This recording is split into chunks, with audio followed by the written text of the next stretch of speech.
நமஸ்தே. Present tense. இப்போ நஹானா அப்படின்னா குளித்தல் அப்படின்னு அர்த்தம்.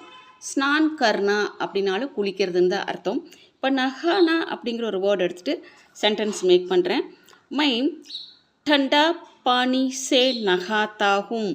மைம்னா நான், டண்டா பானினா குளிர்ந்த நீர், குளிர்ந்த நீரால், நகாத்தாகும் குளிக்கிறேன். மைம் கரம் பானி சே, கரம் பானினா சுடுத நீர், நகாத்தாகும் குளிக்கிறேன். மேம் தாலாப் மேம், தாலாப்னா குளம்னு அர்த்தம், குளத்தில், நகாத்தாகும் குளிக்கிறேன். மேம் நதி மேம், நான் நதியில், நகாத்தாகும் குளிக்கிறேன். மை குயேங் மே, குயேங்னா கிணறுன்னு அர்த்தம், கிணற்றில் குளிக்கிறேன். நெக்ஸ்ட்டு பக்கானா அப்படின்னா சமைத்தல் அப்படின்னு அர்த்தம். அடுத்த கண்டினியூ ஆகும்.